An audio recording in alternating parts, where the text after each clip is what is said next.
Hello, welcome back to mini vlog. तर आम्ही गावावरून आलो आणि विहानचं एक वॅक्सिन द्यायचं राहिलं होतं. विहान आता 15 महिन्याचा झाला आणि त्याचं जे 15व्या महिन्यातलं वॅक्सिन असतं ते द्यायचं राहिलं होतं. त्याची डेट लास्ट 2-3 दिवसापूर्वीच होती, पण आम्ही गावी गेल्यामुळे ते राहून गेलं आणि आता आम्ही आलो तर म्हटलं चला विहानला वॅक्सिन देऊन यावं. आम्ही निघालो होतो वॅक्सिन देण्यासाठी, पण बाहेर खूपच पावसाचं वातावरण झालं होतं.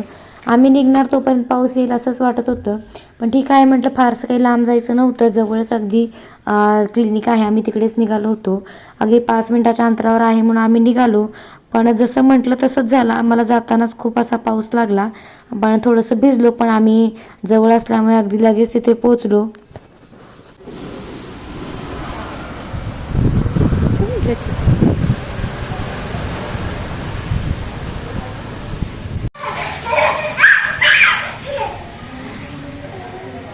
एवढी एक्साइटमेंट कशासाठी आहे? ए नो नो विहान नो.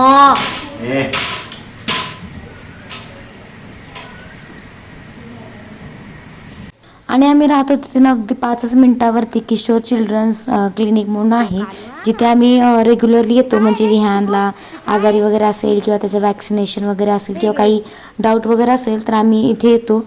इथल्या डॉक्टर पण खूप चांगले आहेत. मग आम्ही इकडेच जेव्हापासून पुण्याला आलो तेव्हापासून इथेच येतो विहानला दाखवायला वगैरे. तर कोणी इथे आसपास वगैरे राहत असेल, त्यांना माहिती नसेल तर हे सुद्धा क्लिनिक खूप चांगलं आहे.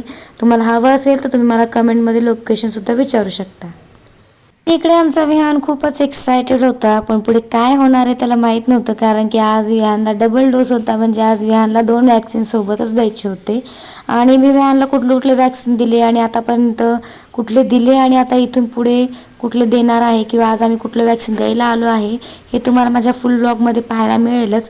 त्याची लिंक तुम्हाला खाली भेटेल. तुम्ही त्या लिंकवरती क्लिक केलं की माझा फुल वॅक्सिनेशनचा ब्लॉग तुम्हाला पाहायला भेटेल. तिथे तुम्हाला समजेल की मी विहानला कोणते वॅक्सिन दिलेले आहेत वगैरे. आणि त्याच्यानंतर इथे 1 नंबर ऑलरेडी होता. मग आम्ही वेट करत होतो, पावसामुळे काही फारशी गर्दी नव्हती. आमचा 2nd नंबर होता आणि मग विहानला आम्ही वॅक्सिन देण्यासाठी आज जाणार होतो.